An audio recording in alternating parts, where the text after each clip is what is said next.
السلام علیکم جی. افغانستان کے حوالے سے بہت تیزی کے ساتھ سفارتی موومنٹ شروع ہو گئی ہیں جب سے روس نے ڈکلیئر کیا ہے کہ وہ اس معاملے کے اندر پارٹی نہیں ہے، اور امریکہ نے ڈکلیئر کیا ہے کہ وہ جو ہے امریکہ نے ڈکلیئر کیا ہے کہ پائن اشرف غنی صاحب، یہ آپ کے اوقات اور آپ کے بس کی بات نہیں ہے، آپ مزید پھڈا بازی کرنا چاہتے ہیں اور ہمارے پیسے لگوانا چاہتے ہیں، تو لہٰذا ہم آپ کے ساتھ نہیں ہیں، آپ اپنی اوقات میں رہیے. یہ سیکرٹری خارجہ صاحب جو ہیں امریکہ کے، انہوں نے خط لکھا ہے نا، اور پبلک کو بھی، میڈیا کو بھی جاری کیا. انہوں نے کہا اپنے میچے میں بیٹھے، اپنی اوقات میں رہیں، یہ آپ کے بس کی بات نہیں ہے، آپ ان کو نہیں روک پائیں گے. ہمیں ان کا اندازہ ہے کہ وہ کس قدر ٹرینڈ ہیں، تو لہٰذا ان کے ساتھ ہمیں کو 2-4 دن مذاکرات کر کے تو ڈیٹ ایکسٹینڈ کرنے دیجیے گا کہ ہم یہاں سے 1 مئی تک روانہ نہ ہوں، کچھ 4 دن اور ٹھہر جائیں، لیکن معاہدہ وہی رہے گا، اس کے علاوہ ہم ادھر ادھر نہیں ہوں گے. اور اس معاہدے کے تحت کہیں پہ یہ نہیں لکھا ہوا کہ افغانستان کے اندر پہلے امن ہوگا. یہ جو لوگ اور میڈیا انٹرنیشنل اس وقت پروپیگنڈا کر رہا ہے کہ افغانستان میں امن نہیں ہوا، ابھی افغانستان میں امن ہے ہی نہیں اس کے اندر، ٹھیک ہے نا. اور افغانستان کے اندر کہیں پہ بھی نہیں ہے امریکہ اپنی فوج واپس لے جائے گا، پہلا پوائنٹ. طالبان کے لوگ رہا ہوں گے، پہلے 5000 پھر 7000، دوسرا پوائنٹ. اور اس کے بعد پھر افغان طالبان کی اور اشرف غنی حکومت کے آپس میں مذاکرات ہوں گے، یہ تیسرا پوائنٹ. پھر وہ کسی ایک بات کے اوپر، نظام کے اوپر متفق ہوں گے، یہ چوتھا پوائنٹ. اور 5واں پوائنٹ یہ کہ اس کے بعد پھر اس کے اوپر عمل درآمد ہوگا. اس میں 2 باتیں مسنگ ہیں. ایک بات تو یہ کہ اس دوران کیا طالبان حملے روک دیں گے؟ نہیں، یہ نہیں لکھا ہوا. اس دوران امریکہ فضائی حملے روک دے گا، یہ لکھا ہوا ہے. یہ آپ ذرا پوائنٹ سنتے جائیے. طالبان حملے نہیں روکیں گے، یہ اس کے اندر نہیں لکھا ہوا. ہاں، طالبان امریکیوں پہ حملے نہیں کریں گے، یہ اس پوائنٹ میں لکھا ہوا. تو امریکیوں پہ کوئی حملہ نہیں ہو رہا. اور اس کے جواب میں امریکی ایئر فورس طالبان پہ حملہ نہیں کرے گی، یہ بھی لکھا ہوا ہے. لیکن طالبان جو ہے وہ اشرف غنی یا اس کے ایجنٹوں پہ یا اس کے سرپرستوں پہ یا اس کی بلیک واٹر پہ حملہ نہیں کریں گے، یہ کہیں نہیں لکھا ہوا. ٹھیک ہے نا، معاہدہ پڑھ لیجئے. اب اس صورت کے اندر جو ہے جو طالبان جو ہیں اشرف غنی صاحب جو ہیں وہ اس کی نئی نئی توجیحات پیش کرنے کی کوشش کریں، اور خاص طور پہ وہ جو جوزجانی ہے ڈکیت ہیں یار، وہ گلم جم ملیشیا والا ہے، وہ جو چھپا ہوا تھا جا کے ترکی کے اندر، ہاں اس کا نام آ جاتا ہے ابھی ذہن میں نا.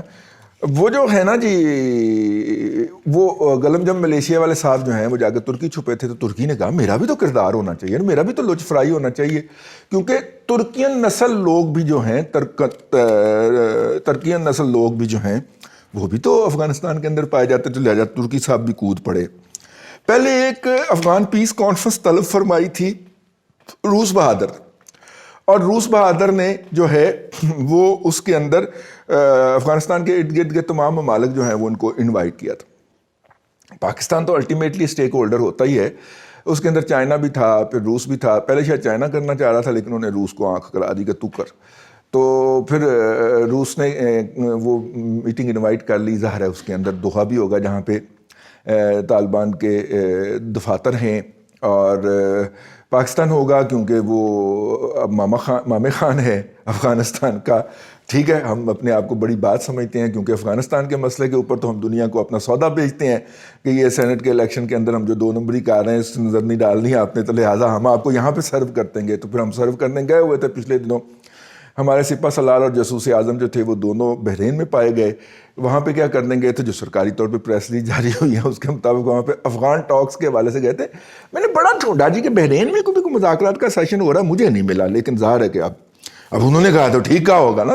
ہاں، وہاں پہ کوئی سیشن میرے نظر سے نہیں گزرا کہ بحرین نے کوئی سیشن ہوسٹ کیا ہو جس میں افغان سٹیک ہولڈر اور سارے پہنچے ہوں. ٹھیک ہو گیا. ترکی کی انٹری بڑی معنی خیز ہے. ترکی جو ہے وہ نیٹو کے ساتھ مل کے افغانستان پہ حملہ کرنے بھی آیا تھا.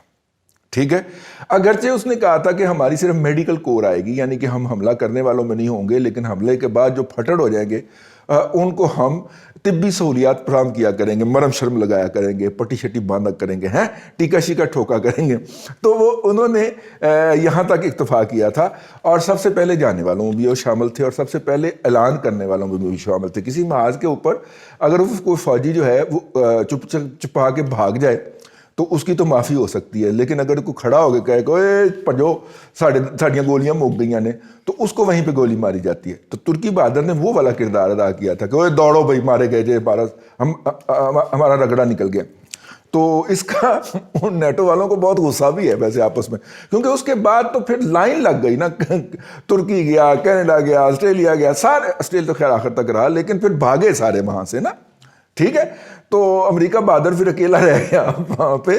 تو امریکہ بہادر اور ترکی کے خیالات کے اندر آج کل جو کنفرنٹیشن پائی جاتی ہے، اور دونوں ایک دوسرے کو جو ہے وہ قہر آلود نظروں سے دیکھتے ہوئے پائے جاتے ہیں، اس کی وجہ بنیادی طور پہ یہ ہے کہ ترکی نے وہاں سے بھاگنے کی آواز لگائی تھی۔ تو ایسے دوست کو ہونا چاہیے دشمن کی صف کے اندر، ٹھیک ہے نا۔ تو خیر ترکی بہادر صاحب کا خیال ہے کہ وہ اپنی نسل کے لوگوں کو بچانے کے لیے ہیں وہ جو، اور رشید دوستم اینڈ کمپنی کو بچانے کے لیے، وہ ترکی نسل ہے نا، تو اس کو بچانے کے لیے وہ کودے ہیں، اور انہوں نے کہا کہ جی میں بھی سٹیک ہولڈر ہوتا ہوں۔ اب نہ ترکی کو دوحہ کے اندر کو منہ لگا رہا تھا، حالانکہ قطر جو ہے وہ ترکی کا یار دوست ہوتا ہے، لیکن ان مذاکرات کے اندر ترکی صاحب کو منہ نہیں لگایا گیا۔ پھر روس والی جو پیس کانفرنس ہو رہی ہے اس کے اندر بھی ترکی کو منہ نہیں لگایا گیا۔ تو ترکی نے کہا کہ ٹھیک ہے ہم ڈیڑھ ان کی منشر الگ بناتے ہیں، ترکی نے بھی مذاکرات کال کر لیے۔ طالبان جو ہیں وہ ہمارے جو ہیں دوست، بلکہ استاد ہیں ہمارے، جناب شاہد ملک صاحب جو ہیں، ان کے بقول کے کھاؤ پیو پکڑائی مت دو، ٹھیک ہے، اس فارمولے کے تحت جو ہیں وہ ہر دسترخوان کے اوپر پہنچ جاتے ہیں کہ کھاؤ پیو پکڑائی مت دو، جہاں پہ بھی جانا ہے اپنی بات کہہ کے آنا ہے، اگلے کی بات نہیں سننی، اور اسے بتانا ہے کہ جناب ہم کتنے اپ فرنٹ لوگ ہیں کہ اپنی بات کہتے ہیں۔ تو وہ کھاؤ پیو پکڑائی مت دو کی فلسفی کے اوپر عمل درآمد کر رہے ہیں اس وقت۔ اور یوں ایک جو منظر نامہ چھپ رہا ہے کہ دنیا میں، اچھا انڈیا بہادر کے جو ہے نا وہ چمتکار یا پترکار، ان کا کہنا جی ہمارا بہت بڑا کردار نکل آیا ہے اس کے اندر، اور فیوچر جو ہے افغانستان کا وہ ہم ڈیسائیڈ کریں گے۔ تو ادھر سے طالبان بیٹھے ہوئے کہتے ہیں کوچا پھر کب آئے گا، ٹھیک ہے، وہ کوچا پھر کب آئے گا نا، اور ساتھ میں ذیل لب مسکرا بھی رہے ہیں کہ تو آنا ذرا، ٹھیک ہے نا۔ تو وہ بھی ایک اپنی جگہ کے اوپر ایک امپورٹنٹ پوائنٹ ہے۔ اتنے سارے ملکوں کو ایک دم کیوں سوج پڑا ہے کہ افغانستان کے اندر ان کا بہت بڑا کردار ہے، اور ابھی ان سب کا جو ٹائم ٹیسٹڈ مامر خان ہے جناب سعودی عرب، وہ تو بولا ہی نہیں اس پورے مسئلے کے اندر، ابھی تو اس نے بولنا ہے، سعودی عرب UAE اینڈ کمپنی نے بھی بتانا ہے کہ جی ان کا بھی سٹیک ہوتا ہے۔ اور کوئی پتہ نہیں ہے کہ اس دفعہ یہ والا گروپ جو ہے وہ کوئی اسرائیل کے مفادات کا تحفظ کرنے کے لیے آگے آئے، لیکن اسرائیل کا مفاد کیا ہو سکتا ہے وہاں پہ، خاص طور پہ جب کہ اپنا افغانستان کے اندر ایک یہودی باقی بچا ہے۔ کبھی یہ ہب ہوتا تھا، سینٹر ہوتا تھا، دنیا کی یہودیوں کی بہت بڑی اکثریت یہاں پہ پائی جاتی تھی، اور پھر یہاں پہ جو مسائل شروع ہوئے اس کے نتیجے میں وہ سارے یہودی ایران میں ہجرت کر گئے ہوئے ہیں۔ ایران اب بھی سیکنڈ لارجسٹ پلیس ہے as far as population is concern یہودیوں کے حوالے سے، لیکن یہ وہ والے نہیں ہیں زائنسٹ جن کو کہتے ہیں، یہ دوسرے ہیں امن والے جن کے ساتھ رہا جا سکتا ہے۔ زائنسٹ جو ہیں وہ اسرائیل اور امریکہ کے اندر ہی زیادہ تر پائے جاتے ہیں۔ کمنگ بیک، تو اسرائیل کا تو کوئی ایشو نہیں ہو سکتا، تو لہٰذا اگر اس کا کوئی ایشو نہیں ہے یہاں پہ کہ وہ کوئی اپنی پاپولیشن، اپنے ہم نسلوں کو بچانے کے لیے آ رہا ہے یا ہم مذہبوں کو بچانے کے لیے چاہتا ہے کہ اس کا بھی کوئی لات اس میں لگی رہے۔